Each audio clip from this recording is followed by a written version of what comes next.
una demanda que intentó, por cierto, ahí dice Juan Carlos Garantón, un error de mi parte, citando a mi amigo Juan Carlos, que no tiene nada que ver, es Juan Ernesto Garantón. Ustedes recordarán a este señor porque él fue el que intentó la demanda del pico y placa hace un montón de años. Este señor pide la nulidad de la reforma de la ordenanza de creación de las unidades de valores fiscales en el municipio de Chacao y de la ordenanza sobre convivencia ciudadana. La primera ordenanza evidentemente tiene contenido tributario y no es ni más ni menos que la adaptación que hace la alcaldía a la prohibición que le hizo una providencia del CENIAT, que ustedes recordarán, digo recordarán porque muchos de los cuyos nombres vi son amigos vinculados en el área tributaria, pero quienes no lo sean, pues hubo una providencia fijando el valor de la unidad tributaria en el 2018, en las cuales se le dio un año a los municipios para dejar de usar la unidad tributaria como valor de ajuste para las deudas tributarias, multas, etcétera, etcétera. Sobre la base de esto, se creó una nueva ordenanza y se ajustaron esos valores a través del dólar, la tasa que estableciera el Banco Central de Venezuela. Y en la reforma de la ordenanza sobre convivencia ciudadana, las multas también se vincularon al valor del dólar, incluyendo las multas de tránsito. Esto es un tema que muchos recordarán, trajo cola porque la gente empezó a pelear porque le estaban poniendo las multas de tránsito en dólar. Entonces, él dice, el doctor Garantón intentó esta demanda el 7 de julio del año pasado, él dice que la primera ordenanza viola los artículos 316, 317 y 318 de la Constitución. El 316, el que establece que el sistema tributario procurará la justa distribución de las cargas según la capacidad contributiva, el 317, que establece básicamente el principio de legalidad tributaria, y el 318, que se refiere al sistema monetario nacional y establece que es potestad del Banco Central. En cuanto a la convivencia ciudadana, cita varios artículos, 21, 26, 49, 50, 150, 141 y 145, el 21 referido al principio de la igualdad, el 26 a que todos tenemos derecho y acceso a los órganos de justicia, el 49 al debido proceso y la presunción de inocencia, el 141 y el 145 relativos a la administración pública y sus funciones y sus deberes, eso relativo a la ordenanza de convivencia ciudadana. Ok. El 8 de agosto del año pasado, la Sala Constitucional admite la demanda de nulidad, la cual había estado acompañada por un amparo cautelar en el cual se había solicitado la suspensión de la aplicación de las dos ordenanzas objeto de la nulidad. La Sala Constitucional admite la acción de nulidad y admite el amparo cautelar y declara la suspensión de las ordenanzas que estaban siendo objeto del recurso de nulidad. Para quienes me están escuchando y son litigantes, sabrán que estos amparos cautelares, estas medidas de suspensión de actos legislativos de efectos generales, obviamente, son rara vez admitidos por la Sala Constitucional.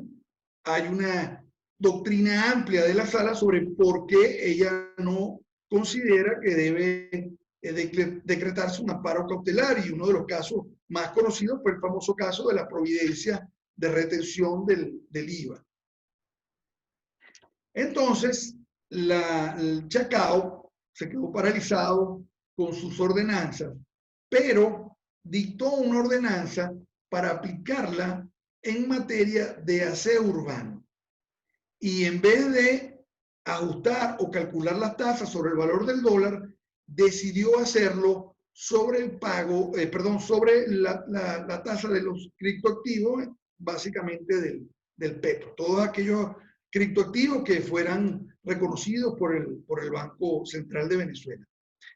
Esta parte de mi exposición, esta lámina, es casi una especie de chisme. Es decir, yo intuyo, y lo he conversado con algunas personas cercanas a la alcaldía, y que también estaban negociando con la alcaldía, porque este ajuste de tasa del aseo urbano trajo mucha crítica y mucha resistencia en el municipio de Chacao.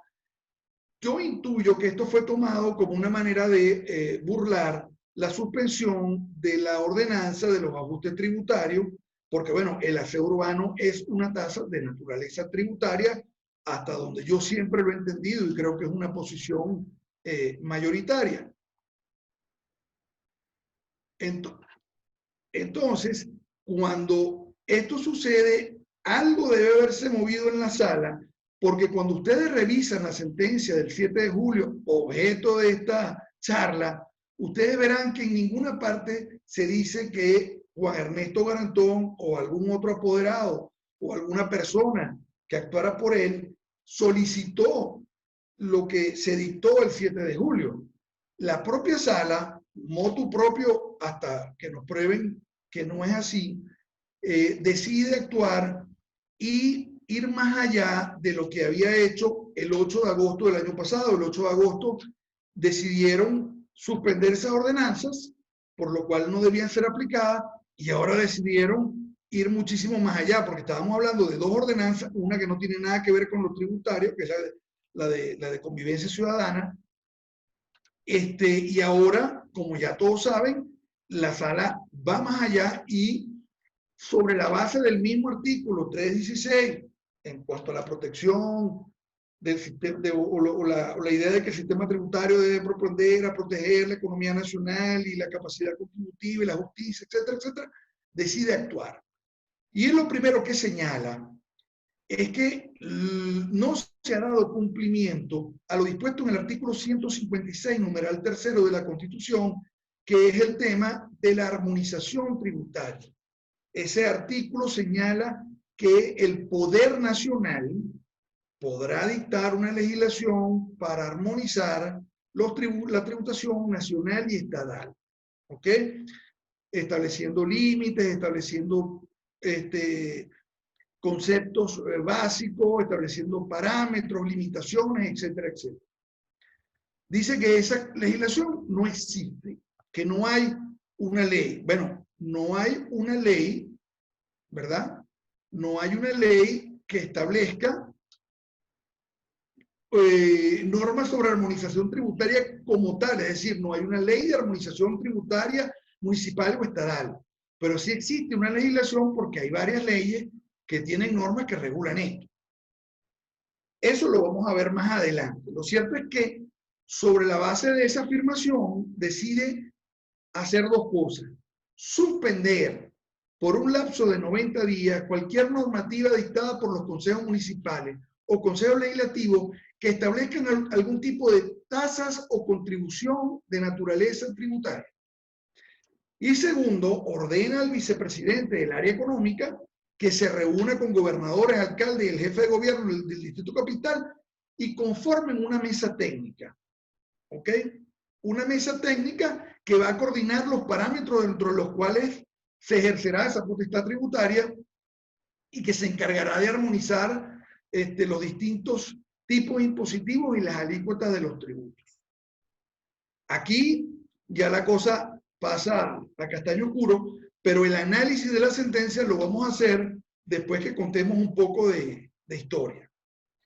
La tributación municipal y la autonomía tributaria municipal es bastante vieja en Venezuela. Yo diría que los municipios empezaron a cobrar fuerza como tales a principios del siglo XX. Ojo, somos herederos de los españoles y el cabildo era una institución muy importante en el funcionamiento de la colonia, de la Capitanía General de Venezuela, obviamente. Y durante las constituciones del siglo XIX, el municipio siempre ha estado ahí.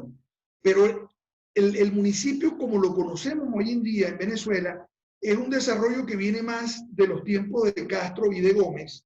Yo siempre comento en clase que para mí tiene mucho que ver con un tema político. O sea, mientras más poder le dieran a los municipios y menos poder tuvieran los gobernadores, más difícil era que un gobernador se alzara y con un montón de gente fuera a hacer lo que Castro y Gómez hicieron con la revolución restauradora para llegar al poder. Entonces, estos criterios de autonomía municipal han venido siendo desarrollados desde principios del siglo XX, y lo que conocemos como la Constitución de la República Bolivariana de Venezuela no hizo sino recoger lo que estaba en la Constitución del 61, que era exactamente igual a la Constitución del año 47 que se hizo previo al golpe a Rómulo Gallego. Entonces, en 1989, esta sentencia analiza el tema de la autonomía municipal, no solo tributaria, sino la autonomía en general. Y dice que la Constitución le confiere a los municipios autonomía normativa. Es una autonomía limitada porque los municipios no se pueden crear ellos mismos, ni dar ciertas reglas sobre su competencia, porque o bien tienen que ser creadas por legislación estatal, como es el caso de las leyes estatales que crean los municipios, o bien de leyes nacionales, cuando son casos de funciones compartidas con el poder nacional. Pero los municipios pueden de crear normas, ¿ok?, que vayan en desarrollo de todas las funciones que la Constitución les da. Y esas normas son absolutamente de ellos, es decir, se crean para ellos, para ejercer sus funciones y para ejercer todas esas competencias que les ha dado la Constitución.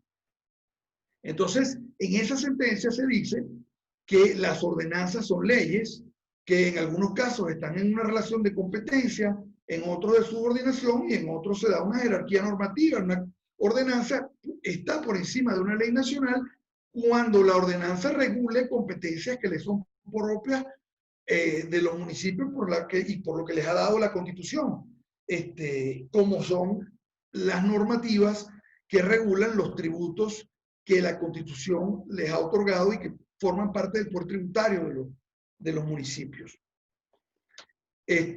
A pesar de ciertos dimes y diretes, la jurisprudencia ha terminado por aceptar pacíficamente que una ordenanza es igual a una ley dictada por la Asamblea Nacional, por el antiguo Congreso, porque tanto la Constitución del 61 como la del 29 adolecen de una falla, y es que cuando definen ley se refieren a aquella que crea el Congreso o la Asamblea Nacional, pero la ordenanza, aunque no se llaman leyes, tienen esa naturaleza y eso se ha prestado a confusión. Entonces, la sentencia Eberto Contreras Cuenca, que es pionera, hay muchas otras sentencias que analizan este caso. Recuerdo una de las más famosas, la sentencia Lago de Maracaibo, que es probablemente la primera sentencia que regula esto en relación con la nueva Constitución, o las sentencias que conocemos en los años 90 en materia de telecomunicaciones, de puertos, aeropuertos y de otras actividades, que fueron sentencias que establecían la disputa que había entre las competencias legislativas del Poder Nacional y las competencias tributarias de los municipios, y que falsamente, y yo siempre señalé que para mí era un error, confundían esa potestad legislativa del Poder Nacional con las potestades tributarias de los municipios, hasta que la Constitución del 99 desarrolló el artículo 180 y dijo que una cosa era la potestad legislativa y otra era la potestad tributaria, con lo cual claramente el 180 dice que las potestades tributarias de los municipios están por encima de las potestades legislativas del Poder Nacional, porque la Constitución le ha otorgado a esos municipios, o a todos los municipios, una potestad tributaria que está claramente definida en las normas constitucionales. ¿Ok? Entonces esto es un poco el tema de lo que es la historia jurisprudencial y constitucional de la autonomía municipal y en especial de su autonomía tributaria. Nadie pone en duda que los municipios son autónomos en materia tributaria y que solo la Constitución limita las potestades tributarias de los municipios cuando éstas se ejercen dentro de las competencias que le ha dado la Constitución. En los años 90, ¿ok? Yo recuerdo que yo insistía en que los municipios debían aplicar el Código Orgánico Tributario, que no era potestativo y que no era supletorio, por lo que se refería a las normas del Código Orgánico Tributario que desarrollaban principios constitucionales. Porque la Constitución del 61, que no tenía normas como la del 99 sobre lo que es una ley orgánica, sí decía en el artículo 30, 31, ahorita se me falla, me traiciona la memoria, decía que las leyes orgánicas eran aquellas que desarrollaban principios constitucionales. Si buscan la Constitución del 61, ahí lo van a conseguir. Y era un ejemplo que yo citaba mucho en clase y en algunos trabajos que hice en la época, donde yo decía, las leyes orgánicas sí están definidas en la Constitución y no es verdad, como dijo la Corte Suprema en varias sentencias, que era simplemente una categoría, pero que eran del mismo rango que las otras leyes. Cumplían una función específica. El Código Orgánico Tributario tiene un montón de normas que desarrollan principios constitucionales. Obviamente ustedes pensarán, claro, el principio de legalidad, de no retroactividad y la fijación de la base imponible. Sí, todas esas, pero si yo les dijera que las normas que establecen que para que se haga una fiscalización, un funcionario tiene que ir con una resolución que lo autoriza, donde se establece exactamente cuál es el ámbito de la fiscalización o de la revisión o de la verificación que está haciendo, pues yo les diría que esa norma desarrolla el derecho constitucional a la inviolabilidad del hogar, por lo cual hay normas en el código inclusive de procedimientos que establecen reglas para proteger derechos constitucionales. Entonces yo siempre me opuse a ese criterio de que no se aplicaba el código. Bajo esa idea, los municipios hacían mucho lo que les daba la gana. Crearon la figura del contribuyente residente, del contribuyente transeúnte, para gravar más al transeúnte que al residente. Había municipios que decían que no importa cuánto tiempo una empresa estuviera en el municipio, si no había sido creada en ese municipio, esa empresa nunca sería residente, y tenía mucho que ver con el tema de la tributación petrolera. Había muchos desmanes. De manera que, como no se aplicaba el código y como había desmanes, las sentencias de la Corte Plena, de la Sala Plena de la Corte Suprema de Justicia, empezaron a fungir de criterio de armonización y empezamos a ver las sentencias como Dixie Cop en los años 80 que establecían lo que era el establecimiento permanente, o sentencias que establecían qué era el hecho imponible y cuál era la base imponible en materia de patente, industria y comercio, o sentencias como Shell Company sobre cuál era el ámbito de aplicación del impuesto sobre los inmuebles urbanos y que la base imponible no podía ser la renta en el caso de los inmuebles en alquiler, etcétera, etcétera. Toda esa jurisprudencia empezó a cumplir las funciones de armonización, a tratar de calmar lo que llamamos la voracidad fiscal, que yo creo que en muchos casos era ignorancia fiscal, por la cual se establecían parámetros que técnica y jurídicamente eran equivocados. Y luego nos encontramos que al dictarse la Constitución, promulgarse la Constitución del 99, nos encontramos con el artículo 156, numeral 13, disculpen, me comí el 1, numeral 13, que establece la facultad del Poder Nacional para desarrollar una legislación que garantice la coordinación y armonización de las distintas potestades tributarias. Ahí ven el artículo, como verán, para nada dice que el Poder Nacional va prácticamente a desarrollar las ordenanzas impositivas, sino que le da la facultad de establecer ciertas reglas de juego y ciertas limitaciones un poco más allá de lo que había podido hacer la jurisprudencia de la Corte Suprema. 3 ejemplos claros para mí de legislación armonizadora. El primero, el más obvio, la Ley Orgánica del Poder Público Municipal.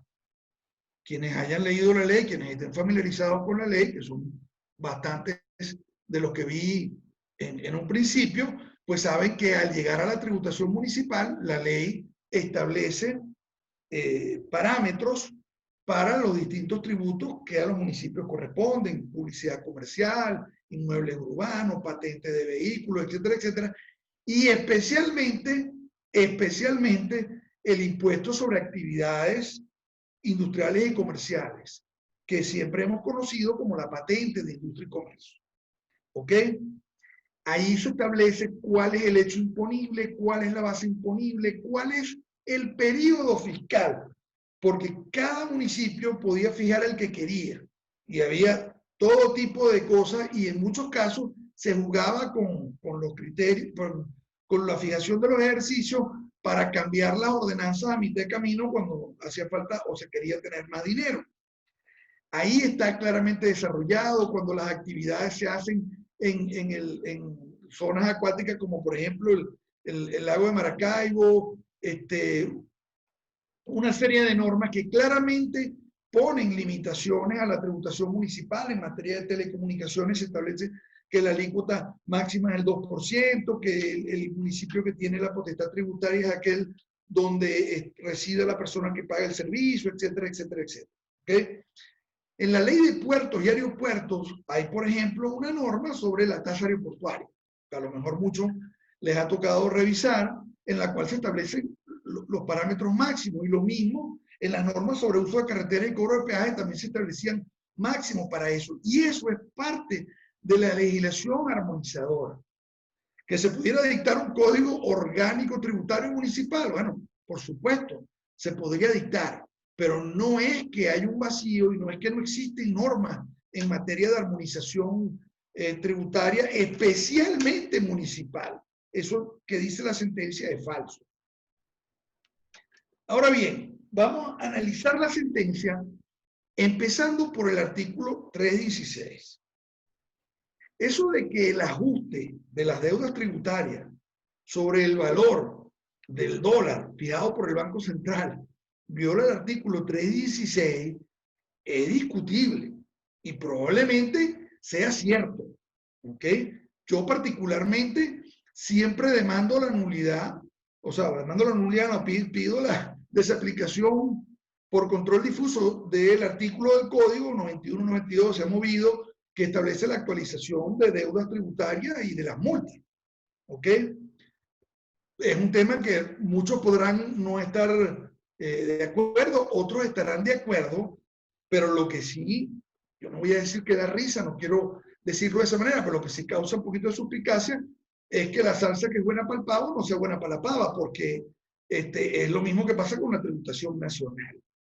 Luego, que esas normas de actualización violan el artículo 317, para nada, es una ordenanza dictada por el Consejo Municipal. Ellos son los que están estableciendo cómo se van a ajustar las deudas tributarias. Si esa norma es inconstitucional, perfecto, pero está hecha acorde a lo que establece la Constitución y el Código Orgánico Tributario. Y luego, no entiendo un poco lo del artículo 318, porque si es al Banco Central a quien corresponde dictar las normas que rigen el sistema monetario internacional, bueno, esas ordenanzas hacen referencia al dólar que fija el Banco Central. Ellos no están diciendo que es el de Dollar Today o el de Dollar True o el de cualquiera de la Monitor Dólar o cualquiera de las cosas que la gente revisa para ver el valor del dólar en otros sitios.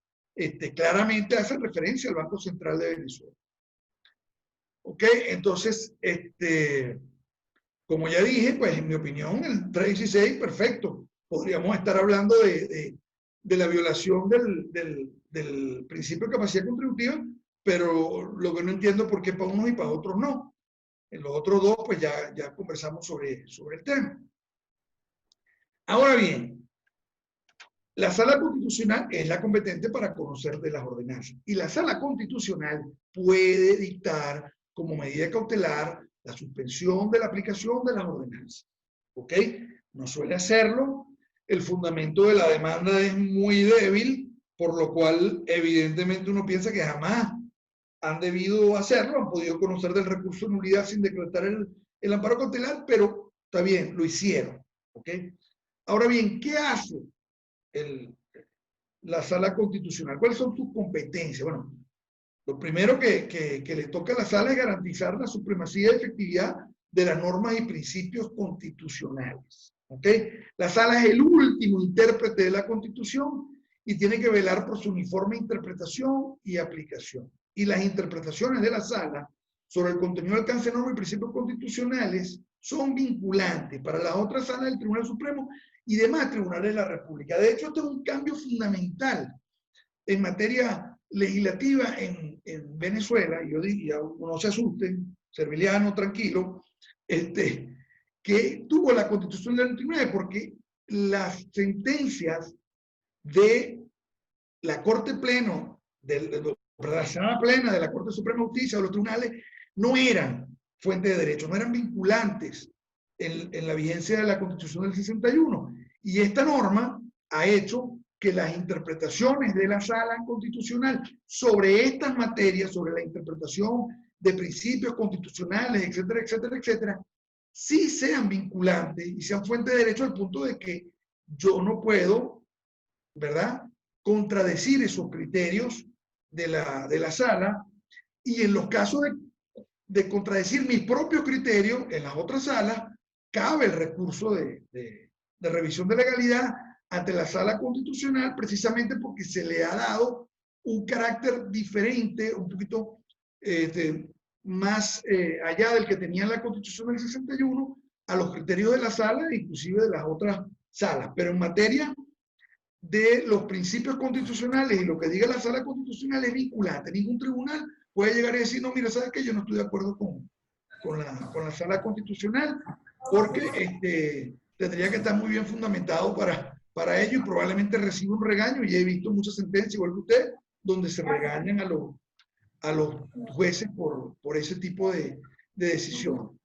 Pero eso es lo que puede hacer la sala. Y además, puede declarar la nulidad total o parcial de constituciones estadales, de leyes estadales y de ordenanzas municipales y de demás actos que tengan naturaleza de ley.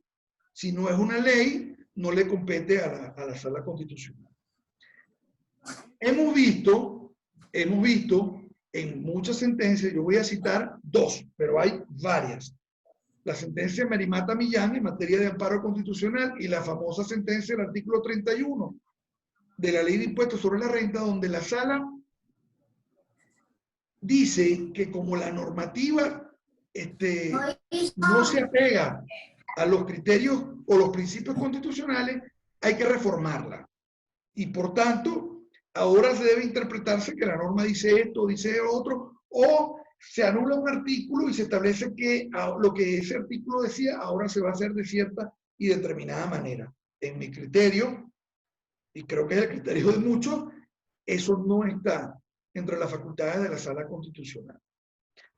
Ya nos horrorizaban, y cuando yo hablo de principio de legalidad en la universidad, toco esta sentencia porque digo, por ninguna parte la Constitución dice que la sala puede legislar. Y cuando a mí me dicen que la base imponible del impuesto para los asalariados ahora no es esta, sino aquella, pues tú estás reformando la ley. ¿Okay? Tú lo que debías haber hecho era ordenar al Poder Nacional dictar una ley de impuestos en la cual el artículo en comento, el 31, pues se creara bajo los parámetros que tú consideras que son. Y ahí sí estás haciendo tu función de interpretar la correcta aplicación de esas normas y principios constitucionales. ¿Por qué digo esto? ¿Por qué cito a Merimata Millán? ¿Por qué hablo del artículo 31? Lo hago porque ahora creo que se fueron bastante más allá. Pues. En primer lugar, en el dispositivo 1, suspenden la aplicación de toda la normativa estatal o municipal que establezca tasas o contribuciones de naturaleza tributaria. Con lo cual, están suspendiendo la autonomía tributaria municipal, la potestad tributaria del municipio y de los estados, porque si suspendo la legislación actual, tampoco la puedo reformar o tampoco puedo crear un impuesto que goce de la, perdón, un impuesto, no, disculpen, un tributo que goce de la naturaleza de tasa o contribución. Y ya entonces muchos estarán viendo para dónde voy, ¿no?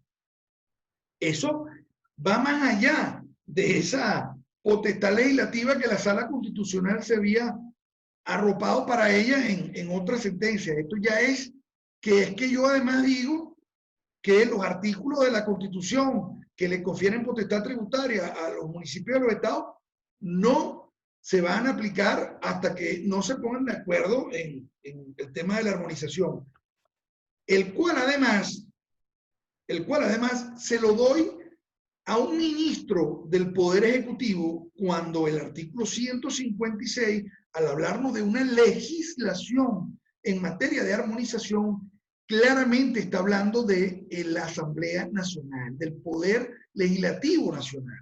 Entonces aquí se crea una mesa técnica de trabajo donde una persona que no tiene ni arte ni parte en la tributación municipal o estatal va a negociar con los gobernadores y con los alcaldes, que no son los órganos legislativos de sus circunscripciones, de sus jurisdicciones jurídicas o judiciales, sino que son los encargados del Poder Ejecutivo, va a negociar la tributación municipal. De manera que ni la Asamblea Nacional, ni las asambleas legislativas estatales, ni los consejos municipales van a participar de manera alguna en la tributación municipal o estatal, como la Constitución dice, deben hacer, porque son ellos los que tienen esa potestad para desarrollar esas legislaciones. Ahora bien, aquí uno de los grandes temas de discusión. ¿Qué abarca la sentencia? La sentencia del 7 de julio, ¿ok? Hay que analizarla con mucho cuidado. En primer lugar, adolece de graves problemas de sintaxis y de otras cosas. Tiene párrafos donde empiezan por un lado y terminan nadie sabe dónde. Y mezclan términos que uno no sabe si es por ignorancia o por desidia o porque realmente es eso lo que quieren. Ahora, ¿cómo hace el intérprete para ver qué es lo que está pasando? Aquí inserto otro chisme. No, me pidieron no revelar la fuente, así que no lo voy a hacer. Pero es cierto que el municipio de Chacao presentó una solicitud declaratoria. Por ahí dicen que es mejor que no aclaren porque oscurecen. Y yo particularmente jamás hubiera intentado ese recurso, pero bueno, la gente del municipio de Chacao, quiero presumir que tiene un objetivo y sabe por qué lo está haciendo. Porque en principio para mí esto solo abarca tasas y contribución. En materia municipal, la tasa tributaria clásica es la tasa de lo que se cobra por el aseo urbano. Y las contribuciones son básicamente contribuciones por mejora o por uso de intensidad, etcétera, etcétera, que en casi ningún municipio están desarrollados. ¿Ok?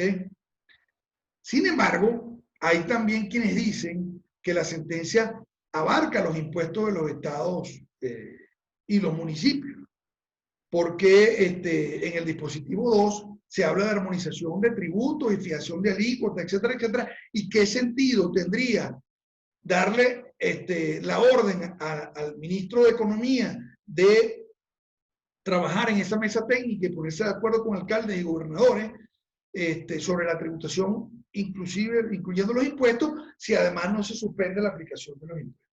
Bueno, ahí es donde yo quiero ser conservador. Esto es una medida cautelar con esteroides, pero debo interpretarla en sentido restrictivo. El punto 1 de la sentencia es el que dice cuál es el objeto de la cautelar y habla de tasas y contribuciones. ¿Ok? El punto 2 puede prestar a confusión, pero interpretar una cautelar en sentido extensivo, amplio, a mí me resulta un poco complicado. Yo debo pensar que, bueno, que debe referirse solo a lo que el punto 1 dice, porque además, si yo quisiera interpretar que también suspende la aplicación de los impuestos, pues bueno, yo estaría olvidándome de que todo este procedimiento desconoce la Constitución sobre todo la sentencia del 7 de julio, y entonces yo mismo estaría pensando que, bueno, que no solamente voy a aplicar una sentencia que viola la Constitución, sino que además lo voy a llevar más allá de lo que el punto 1 de la sentencia dice. Yo no creo, yo pienso que estamos hablando de contribuciones y de tasas. Ok, eso es básicamente lo que tengo que decir en cuanto al alcance y de la sentencia y un poco la historia de lo que ha sido este tema. El tema de la disputa entre el Poder Nacional y los municipios para fijar parámetros en materia municipal es viejísimo, como ya ven. Pero, pero lamentablemente no es esta la manera de corregir el problema. Yo creo que trae muchísimo más problemas y me preocupa que este tipo de sentencias se haga extensiva a otros casos en materia de tributación o de legislación municipal, que el Poder Nacional empiece a tratar de intervenir en temas que no son de su competencia, que llegue inclusive a decir que ellos pueden delegar esas competencias en, por ejemplo, los consejos comunales, etcétera, etcétera. Por ahí hay un proyecto de legislación estatal en materia de condominios, cuando eso es legislación del Poder Nacional, por lo cual esta sentencia hay que tenerle cierto cuidado porque podría ser la punta del iceberg de algo mucho más grande. Juan Carlos, no sé si quieres abrir el debate. Muchísimas gracias, José Rafael, por tu exposición, por un poco contextualizar la problemática vinculada a este fallo.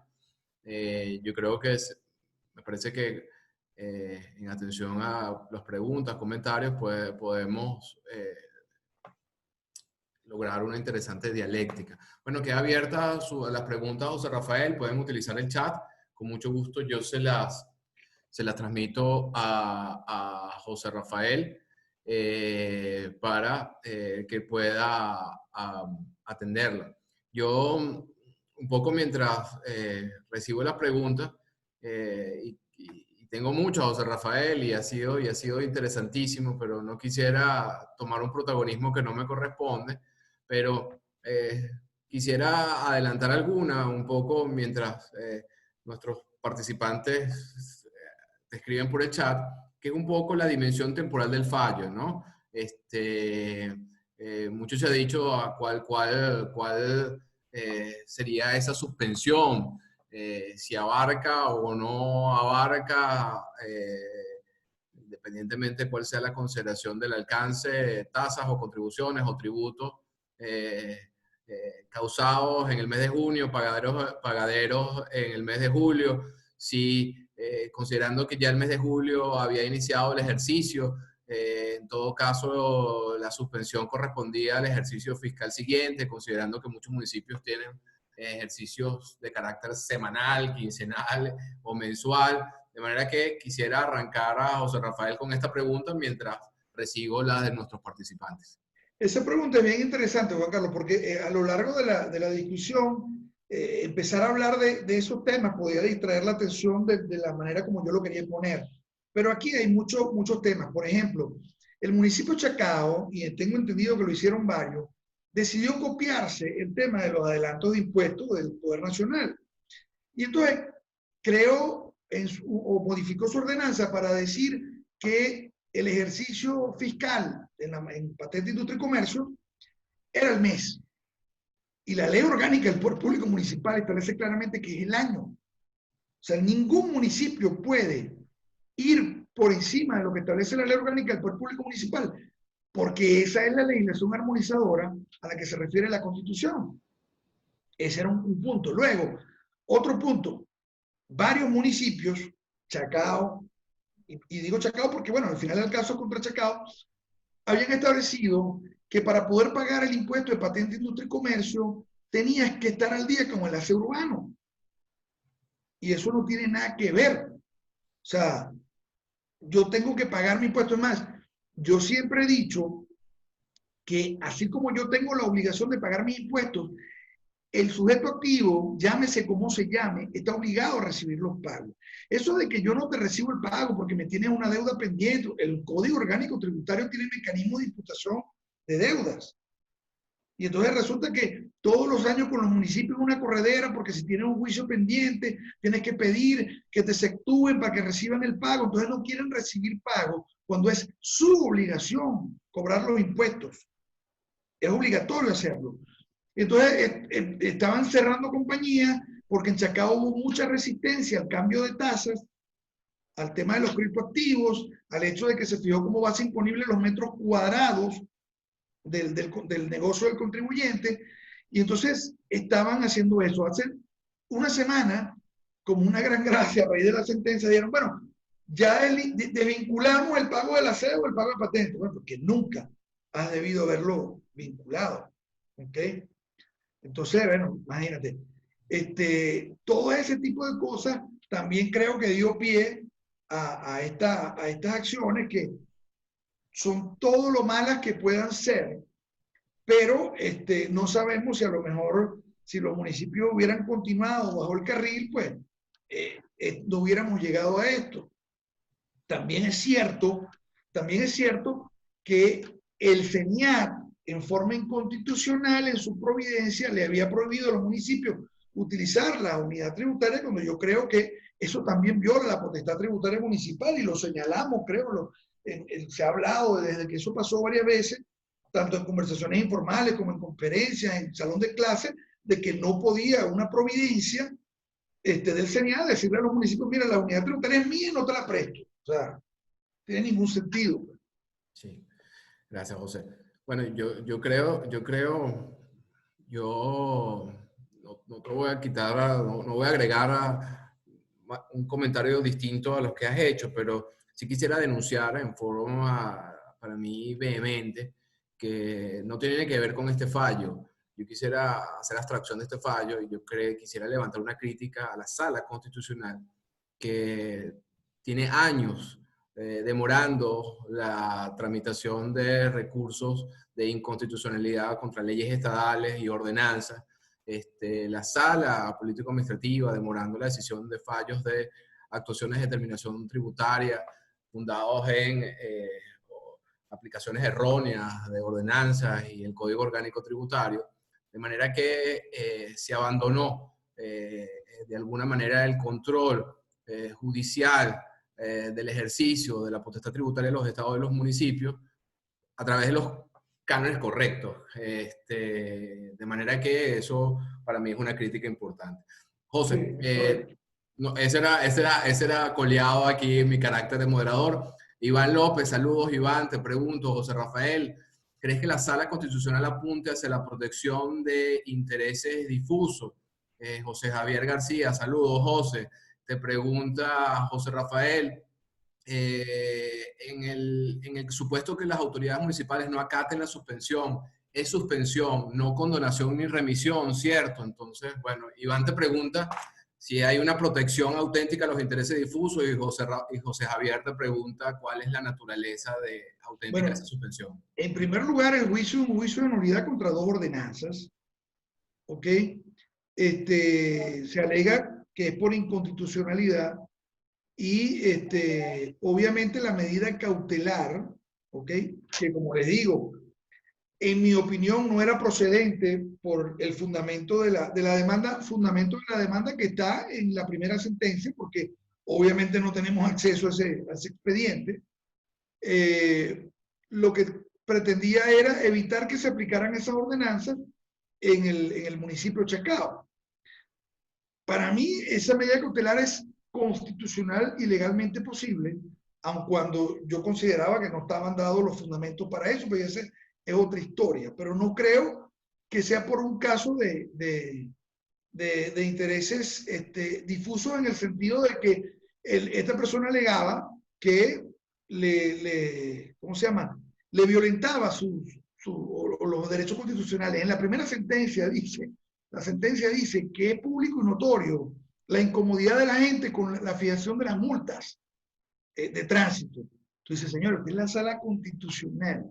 ¿Cómo me va a decir usted que es un hecho notorio que la gente esté incómoda? O sea, es que usted conoce a alguien que esté cómodo con una multa. O sea, eso no es el fundamento, no es una prueba irrefutable de la violación de la norma constitucional. Una de las normas que en el momento olvidé citar era que el derecho a reunión, porque obviamente la ordenanza de convivencia ciudadana, que se habrán dado cuenta, no le di mayor importancia porque no es el tema tributario, pero la ordenanza, por supuesto, dice que no te puedes reunir hasta las 3 de la mañana en tu casa con una corneta, con música a todo volumen, y que si haces eso te van a multar. Entonces, bueno, el derecho de reunión, como todo derecho, tiene limitaciones. Entonces, era un fundamento para mí muy escueto, pero la medida cautelar era posible. Ahora, es de tal gravedad la actualización de deuda por parte del municipio que por control difuso voy a suspender la tributación tributaria municipal. En principio, yo no lo creo, o sea, no es posible y además no lo veo que tenga ninguna connotación realmente especial. Para mí, como te digo, cualquier actualización de deuda tributaria tiene un sesgo de inconstitucionalidad, de violación de la capacidad contributiva, porque además el sujeto activo de cualquier obligación tributaria, especialmente de las nacionales, es a su vez el Ejecutivo Nacional, que bueno, son sus políticas monetarias las que nos han metido en el rollo de la inflación. Entonces yo me protejo a mí mismo, te clavo una multa de 1000% y además te la ajusto por el valor de la unidad tributaria o más grave por el valor del euro en este momento. Eso para mí no tiene ni pie ni cabeza. Sí. ¿Qué pasa si las autoridades municipales no acatan la decisión? Obviamente les van a dar con todo. Legalmente hablando, esa sentencia es un disparate. Si la están aplicando de facto. Y otra cosa que es interesante es que dice se suspende. Para mí es un criterio posible decir que si se suspende, ¿ok? Una vez que nos arreglemos y pongamos las reglas, yo debería poder llegar y decir, bueno, ya arreglamos todo, esto va a ser así, y ahora ponerse el día a todo el mundo. Esa interpretación podría ser posible. Luis Fraga, un saludo a Luis, hace el siguiente comentario. El juez determina los efectos de su decisión en el tiempo. Si no lo hace, los efectos son siempre pro futuro. Gracias, Luis. Elaine Camargo dice, muchas gracias, excelente ponencia. María Alejandra García, te felicita por tus ponencias. Gerardo Villalobos dice, en el municipio de Maracaibo, la administración municipal le ha dicho a los contribuyentes que el pago de los impuestos a las actividades económicas está suspendida, pero tiene la obligación de declarar. Por otra parte, ¿cuál es su criterio en cuanto a la naturaleza jurídica del mínimo tributario? Ok, fíjate, en cuanto a lo que dice Luis, evidentemente si el juez no dice nada, los efectos son a futuro. A mí siempre me ha causado mucha, ¿cómo se llama? Mucha ironía ese tema porque, y es un tema judicial muy viejo, la sala normalmente dice, esto es nulo, nulidad absoluta, esto es un crimen de lesa humanidad, tal, por lo cual a partir de la semana que viene ya no se puede aplicar.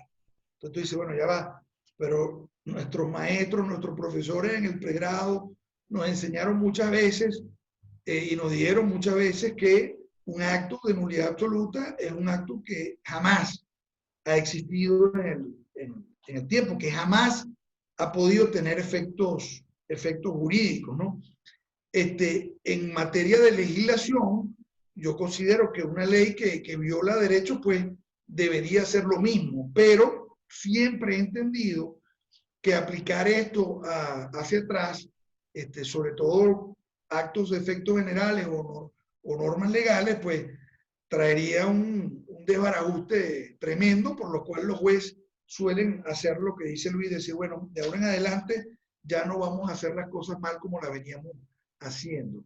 Lo del municipio de Maracaibo tiene dos contradicciones para mí. La primera, si yo considero que el impuesto de actividades económicas no está incluido en el dispositivo número 1, no forma parte de la suspensión, ese es mi criterio. La sentencia, como les digo, si uno la agarra y la mueve por aquí, da para todo porque tiene problemas graves hasta de redacción. Pero si ese es mi criterio, pues yo debería declarar y pagar.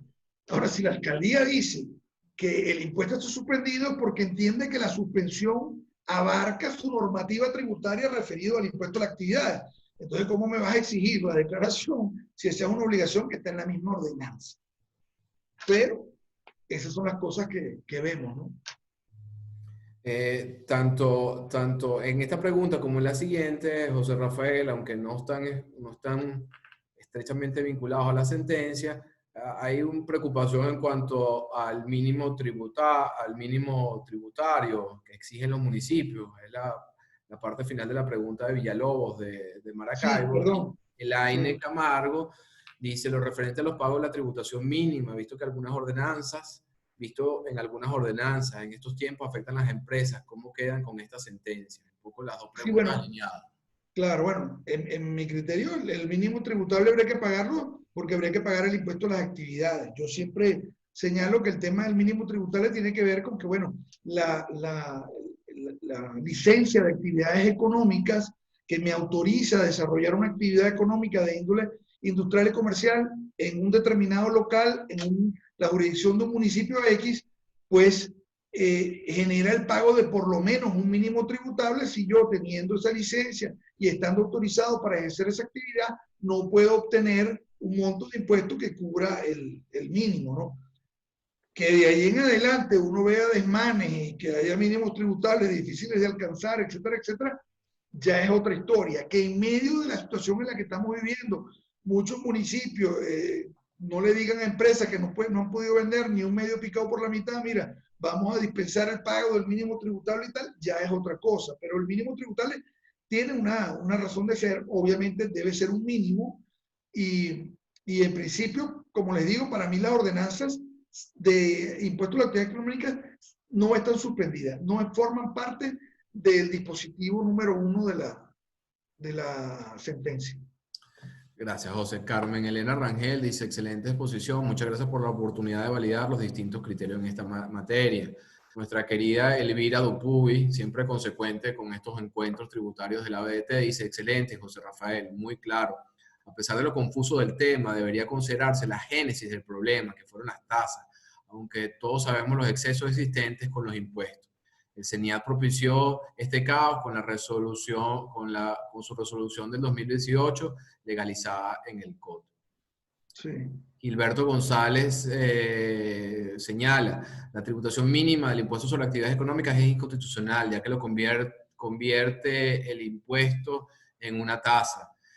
Luis Córdoba dice, la obligatoriedad del aseo urbano lo están haciendo Chacao, Baruta y Sucre. Me detengo acá antes de continuar. Sí, no, bueno, como dice Elvira, esto nace de la prohibición a los estados y los municipios de que utilizaran la unidad tributaria, prohibición que en mi opinión era inconstitucional, pero bueno, básicamente le dijeron, ¿cómo se llama? Esto es un comentario más hacia los que jugamos béisbol, bueno, el bate, la pelota y el guante son míos y solamente yo puedo jugar.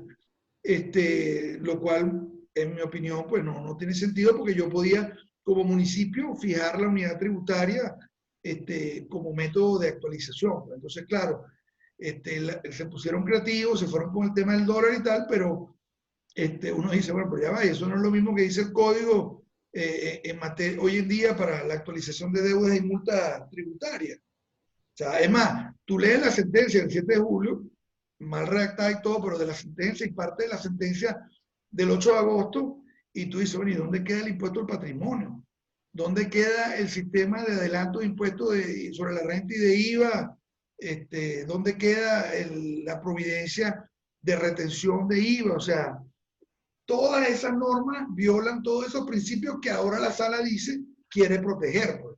Entonces, bueno, son contradicciones. Alguien habla ahí para terminar con lo del mínimo tributable, que hay municipios que consideran que eso es una tasa.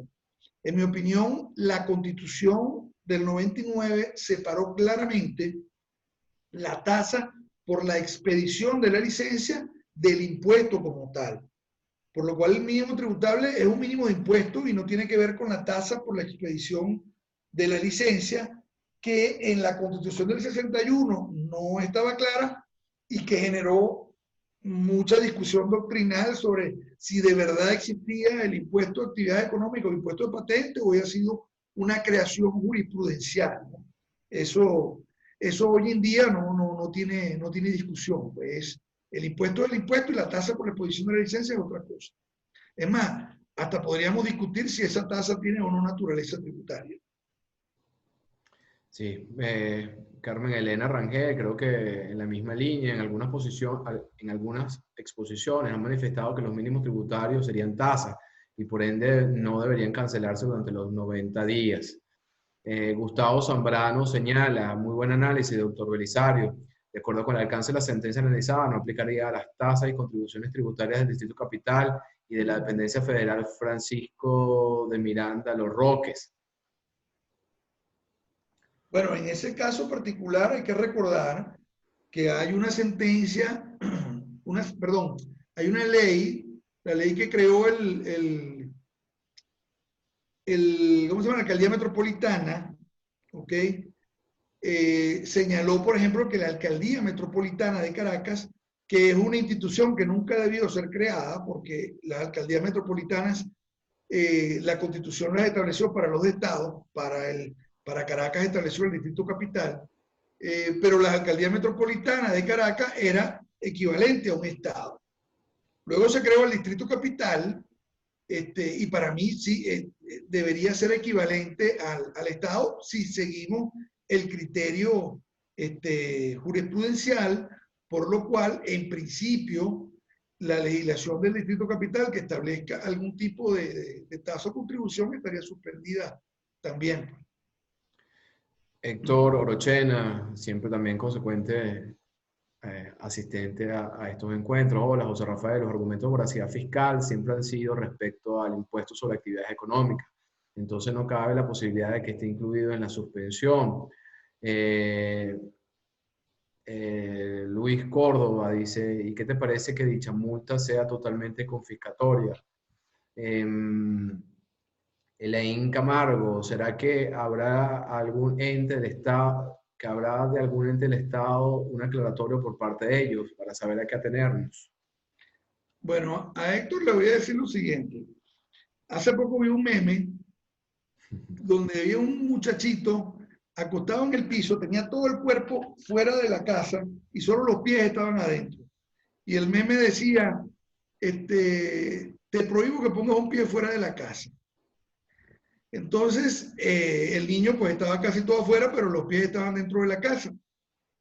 Es cierto lo que dice Héctor, el dispositivo 2 habla de que la mesa técnica va a evaluar temas de impuestos, pero el dispositivo 1 habla de tasas y contribución.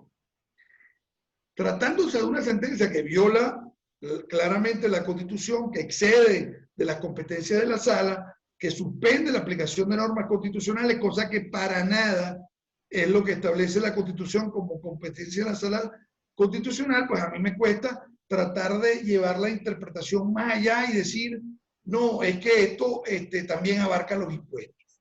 Pero no te extrañe que la sala constitucional le conteste a la alcaldía de Chacao y le diga que sí, que donde quisieron decir tasas y contribuciones, lo que querían decir era toda clase de tributos.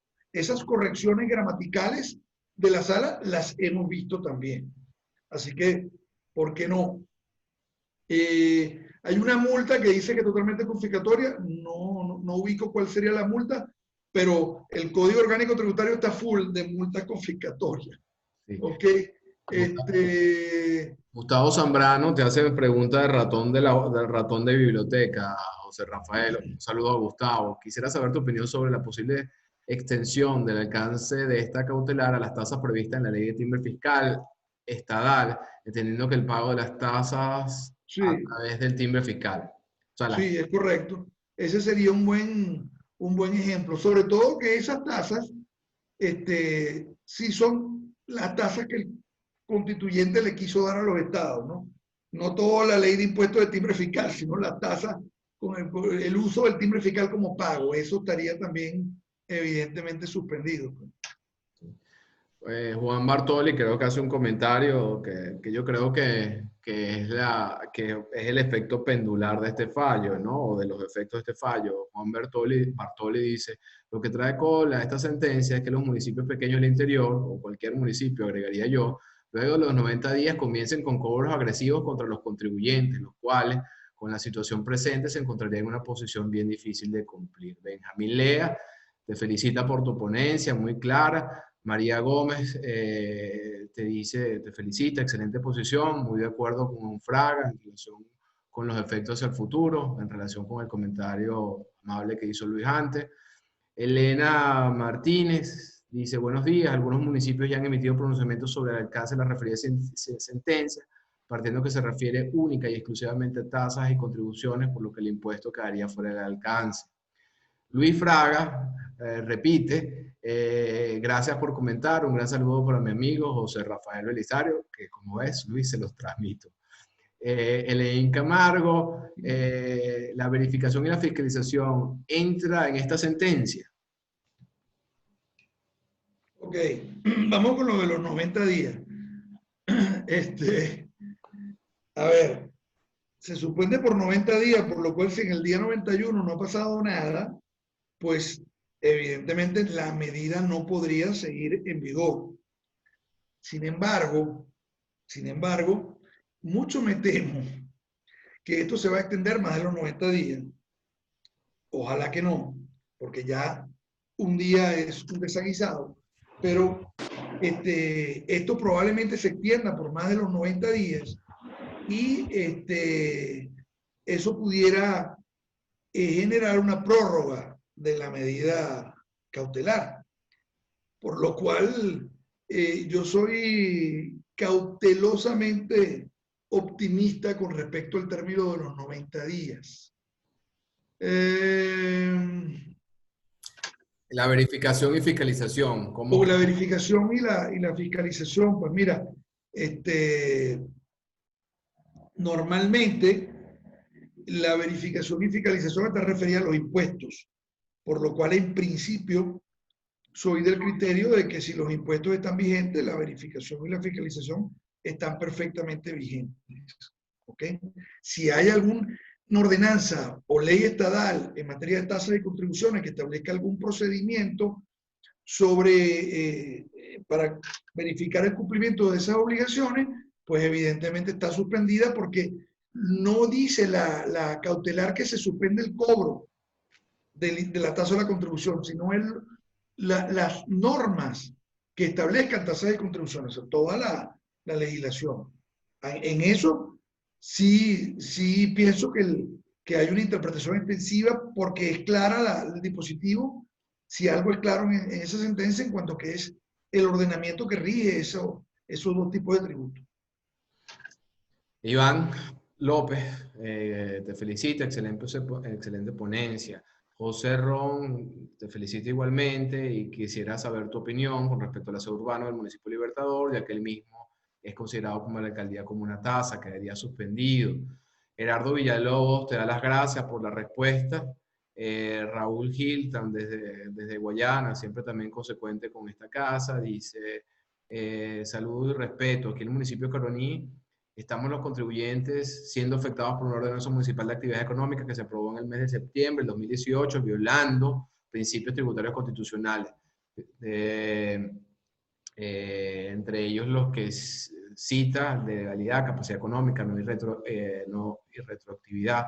Los contribuyentes se preguntan, ¿acaban de suspender los pagos de los impuestos municipales donde se aumentaron de manera desproporcional los aforos hasta un 5,5% a los contribuyentes, es decir, voracidad fiscal?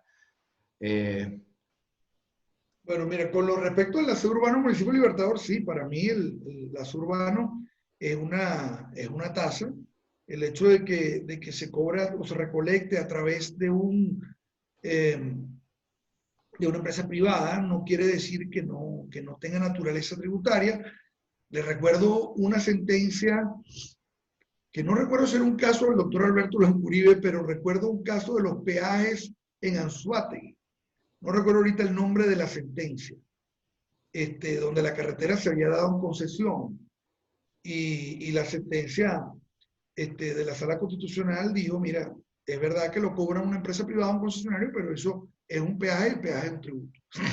¿Okay? Con lo del municipio de Caroní, hay mucha jurisprudencia sobre el tema del aumento desaforado de los aforos.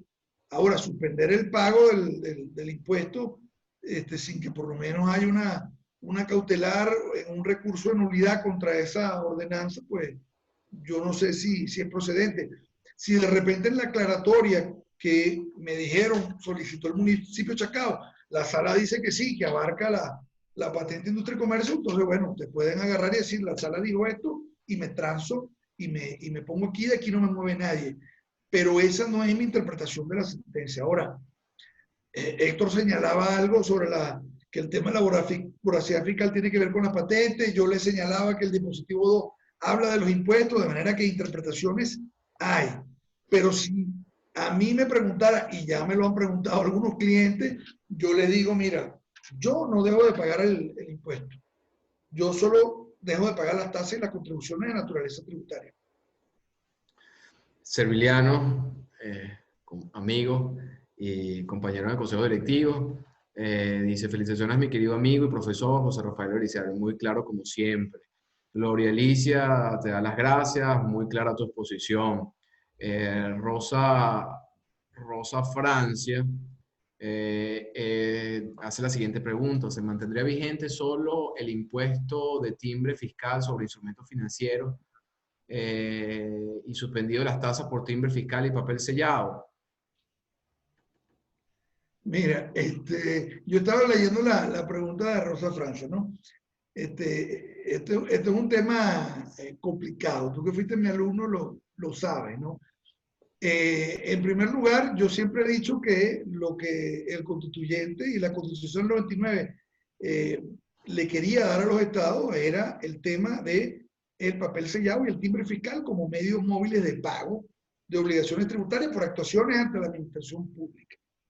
Algún genio en esa constituyente llegó luego y agregó el timbre fiscal, porque consideró que, bueno, la cuestión era el timbre fiscal y no refiriéndose al timbrecito que uno pegaba antes en la hojita cuando no tenía papel sellado, que es el tributo que tradicionalmente han tenido en forma interrumpida los estados desde la Constitución de 1811.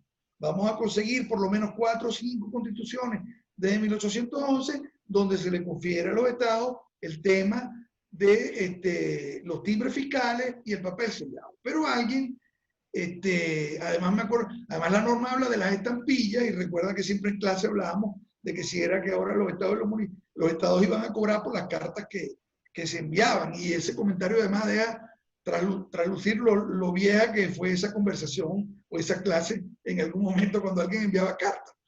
Entonces, el timbre fiscal al que ha debido referir o se refiere la Constitución es ese. La Sala Constitucional, en otra sentencia de esa, caso el municipio, en la alcaldía metropolitana, decidió que no, que se refería a todo lo que se llamara timbre fiscal y le dio a los estados supuestas competencias para cobrar timbre fiscal por actuaciones, por sacar un permiso de porte de armas, por ejemplo. Entonces, todo lo que del timbre fiscal se ha impuesto, en mi opinión, tampoco estaría. Todo lo que el timbre fiscal se refiera a las estampillas, óyeme a mí, al timbre como tal, como pago móvil y al papel sellado y todo eso, pues evidentemente también estaría suspendido dentro de la locura esta de sentencia, que además no discrimina entre tasas de algún tipo, contribuciones de algún tipo que no, o sea, que no requieren ni siquiera un tema de armonización. Pero sí, eso. Y el lado de la ley de simplificación de trámites administrativos, yo también me hago la misma pregunta, no sé qué responderle. Yo también estoy esperando que alguien en algún momento en este país aplique la ley de simplificación de trámites administrativos, pero hasta ahora parece que a nadie le gusta. Durasca te dice, gracias por la ponencia, José Rafael. Siempre un gusto escuchar tus claras exposiciones. Cristina te dice, excelente exposición, José Rafael. Muy importante la reseña que hiciste de los antecedentes en materia municipal. Gilberto González, José Rafael, tu opinión sobre los procedimientos administrativos durante estos 90 días. José Montilla, excelente exposición. ¿Cómo se hace con las tasas cuyo pago condiciona la declaración del impuesto sobre actividades económicas? Lo de los 90 días, bueno, lo que les dije, si hay una tasa o una contribución y esta establece algún tipo de procedimiento para el pago, yo no tengo por qué aplicarla porque está suspendida. Y me gusta mucho la palabra suspendida porque estoy seguro que cuando todo esto termine, si en algún momento termina, tanto los estados como los municipios van a decir, bueno, mira, estaba suspendida, pero tenemos que ponernos de acuerdo con lo que pasó en el medio. ¿Okay? Ese va a ser un punto interesante de discusión. Y lo del cómo se hace con la tasa cuyo pago condiciona la declaración del impuesto de actividad económica, bueno, en primer lugar, eso nunca debió haber pasado. O sea, ni siquiera una deuda tributaria de la misma naturaleza del tributo que estoy pagando debería evitar que yo pueda pagar. A pesar de que, por ejemplo, y quedándonos con los municipios, a los municipios les encanta, es que usted tiene pendiente esto, es que usted tiene un litigio, pero no hay una suspensión. Bueno, no hay una suspensión, ejecútame. Pero si no me ejecuta, eso está en litigio, está en discusión. Les encanta eso, por lo cual yo siempre lo peleo, se lo he dicho, municipio Chacao es uno con el que me he reunido varias veces y siempre le digo, ustedes están en el deber de recibirme el pago. ¿Cómo es eso de que yo no puedo pagar, que mi cliente no puede presentar su declaración porque tenemos un caso en tribunales? Bueno, lo del aseo urbano estaba sucediendo y ahora por lo menos Chacao dice ya que lo desbloqueó, pero es que nunca lo debió haber bloqueado. No hay forma de que te digan que no puedes pagar el impuesto porque debes el aseo urbano. Eso no tiene ni pie ni cabeza. Mi tocayo Juan Corode, también gran amigo y miembro del consejo directivo. Vaya un saludo a Juan y a Emilia, su hija. Te felicito, José Rafael, y me gusta mucho la pregunta de Juan en el sentido de que se aparta un poco de la casuística del fallo para poner la lupa desde otra perspectiva. Y te pregunta, ¿cuáles son los principales aspectos que es necesario armonizar y coordinar en materia de impuestos municipales? Bueno, sería muy bueno si empezáramos cumpliendo con lo que establece la ley orgánica del Poder Público Municipal, ¿no? En cuanto a cuál es la base imponible, cuál es el hecho imponible.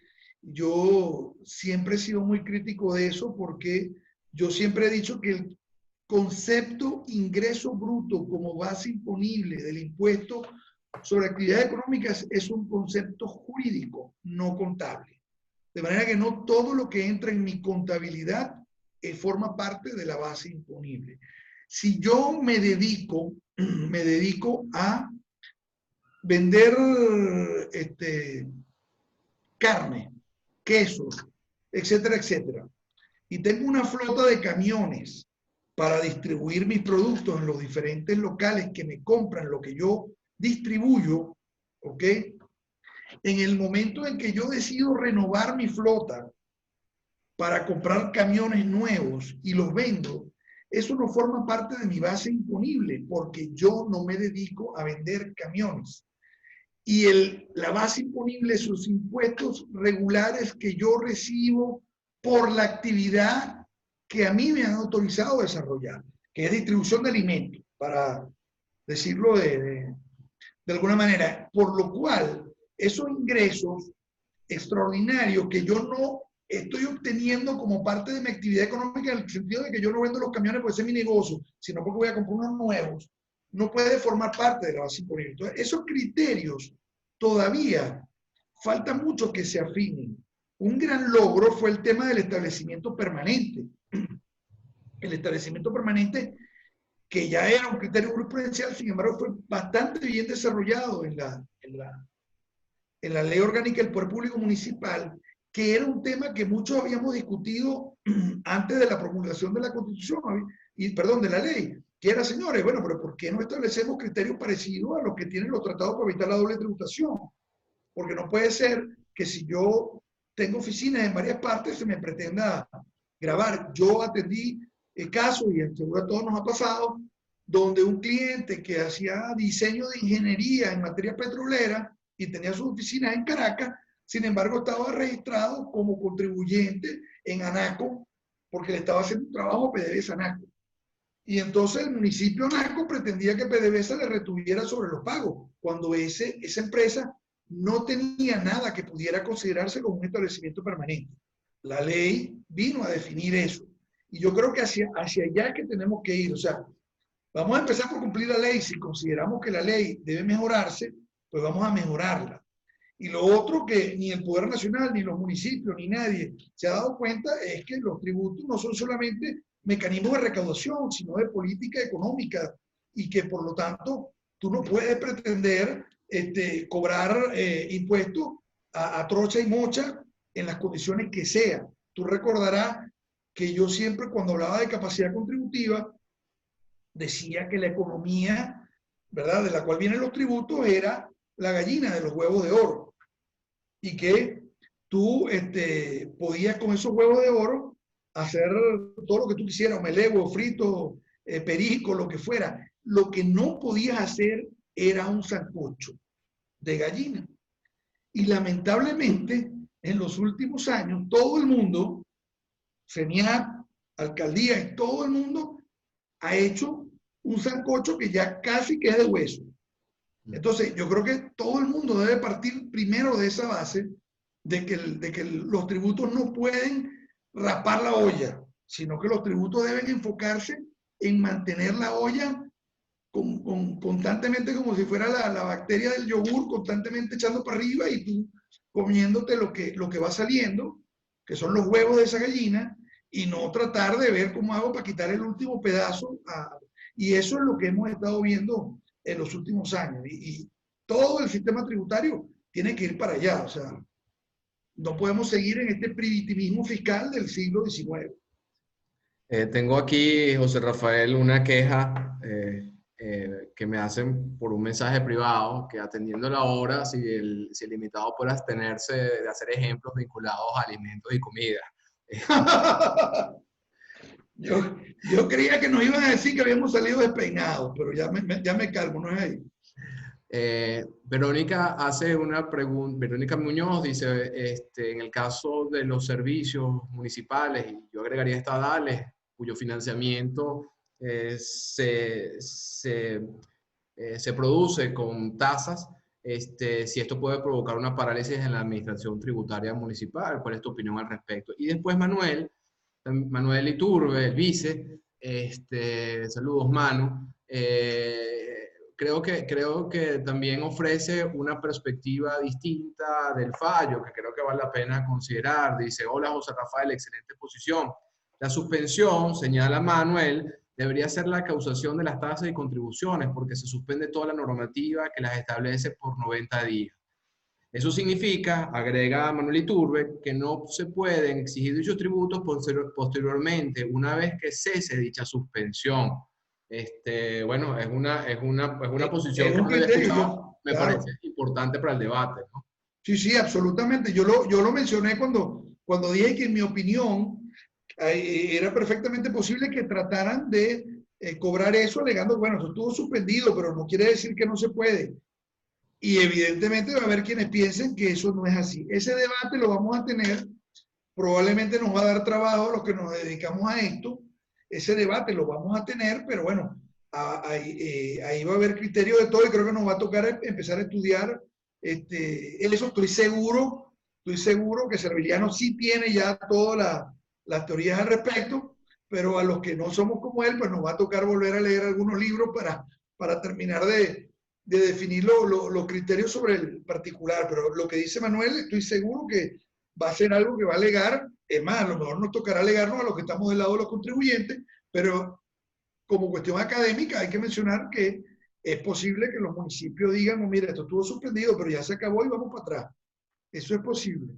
Lo de la suspensión del aseo urbano, pues a mí eso me preocupa, Yo sé que el aseo urbano subió una barbaridad. Obviamente, si lo llevamos a dólares, pues no es una cantidad tan grande a nivel, ¿cómo se llama?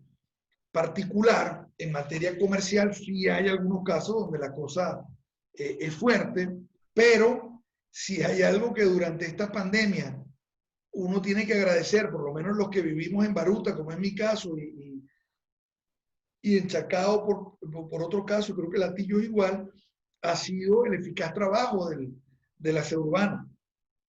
¿Okay? Aquí por mi casa pasan todos los días. Entonces, esto es un golpe duro al servicio de aseo urbano. Yo pienso que a lo mejor lo ideal hubiera sido decir, bueno, mira, no puedes actualizar las tasas, tienes que cobrar las tasas que tenía a determinada fecha, no sé, por ejemplo, ese era un golpe duro, pero no tanto, pero evidentemente, bueno, lo que dice la sentencia es que no pueden cobrar el aseo urbano, y me comentaba alguien ayer, porque bueno, obviamente hemos hablado mucho de nosotros con mucha gente en estos días, que parece que Corpoelec ya le dio a Fopuca, mira, no voy a seguir cobrando el aseo urbano con, el, con el recibo de la electricidad. Entonces, aparentemente eso está ahí. Ahora, ¿cómo va a ser Fopuca para saber a quién le tiene que cobrar? Va a ser complicado. Yo particularmente no tendría ningún problema en seguirlo pagando porque estoy recibiendo el servicio satisfactoriamente, y me preocupa que si esto se extiende más allá de 90 días, pues la cosa se ponga peor. Sí. Ruth Ramírez señala que Chacao mantiene el bloqueo de Fospuca. Lamentable. Cristina señala importantísima la distinción de que no todo ingreso contable es grabado con el municipio. Eileen Camargo, los impuestos en materia de precio de transferencias, potestad del impuesto a la renta. Sin embargo, hay alcaldías que están pretendiendo fiscalizar esta materia. ¡Wow! No sé, bueno, no sé, bueno, hay de todo en la viña del Señor, no sé cómo pueden aplicar una norma de precio de transferencia, pero bueno. Iván López dice, excelente frase, primitivismo fiscal. Te dejo estos 3 comentarios para ir cerrando, José Rafael. Ya va, lo que pasa es que yo no veo tus comentarios.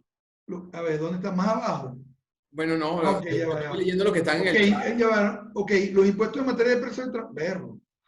O sea, no, no, esto es increíble.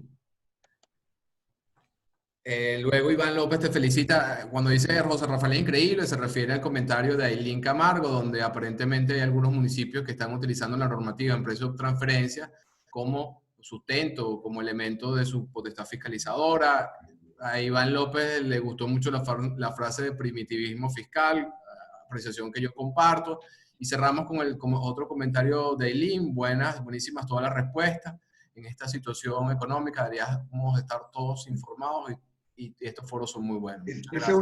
Esa última es la felicitación para ti. No, Este, para la BT. bueno, nada, ya para cerrar, este, ¿cómo se dice? Este es un tema que ha dado debate toda la vida. Recuerdan que yo siempre les mencionaba en clase que inclusive cuando la jurisprudencia venezolana hablaba de capacidad contributiva, principio de legalidad, etcétera, etcétera, e igualdad ante la ley, etcétera, etcétera, uno buscaba la fuente jurisprudencial y eran casos municipales. ¿Ok? Siempre eran casos municipales, contribuyente residente en pregunta, hay violación de la legalidad, etcétera, etcétera, etcétera. Entonces, ¿cómo se dice? Han sido los municipios siempre la fuente de todas estas discusiones y es una historia muy, muy vieja. Lamentablemente, mientras no haya un Estado fuerte, y por fuerte me refiero a uno donde impere el Estado de Derecho, donde se cumpla la ley, ¿okay? Donde todo el mundo acate la ley, pues estos temas se van a seguir suscitando. Yo le doy muchas gracias por la invitación. Ha sido muy bueno compartir. Yo he tratado de entrar en algunos y siempre he tenido problemas porque mi proveedor de internet, que no es CanTV, pero que tampoco lo voy a mencionar, me ha tratado bastante mal en los últimos meses y de hecho toda esta conferencia ha salido porque tuve que comprar un ban para poder tener acceso estable al Internet, pero espero ya para la próxima que haya, pues poder entrar y escuchar. Creo que es Gabriel, decía que es Gabriel Ruán, quien es un buen amigo y además fue mi jefe por varios años, así que será un placer escucharlo y bueno, nada, creo que todo esto además mantiene la presencia de la BDT en lo que siempre nos ha importado, que es que el conocimiento tributario llegue a todo aquel que quiera escuchar. Muchas gracias de nuevo por aceptar la invitación. Yo voy a hacer un tema confesional que me permite mi condición de moderador. Es que yo la verdad en esta conversación de hoy, José, me sentía muy privilegiado porque cada vez que tú decías, como lo refería en clase, como lo saben mis alumnos, yo levantaba la mano y yo digo, ese soy yo. Señores, muchas gracias por acompañarnos en estos encuentros virtuales de la Asociación Venezolana de Derecho Tributario. Creo que otro imperdible el próximo viernes con el decano de la tributación de Venezuela, el doctor Gabriel Ruán Santos, examinando el tema de los pagos efectuados por anticipado en materia del impuesto sobre la renta. Muy buenas tardes y buen provecho. Gracias otra vez, José. Hasta luego.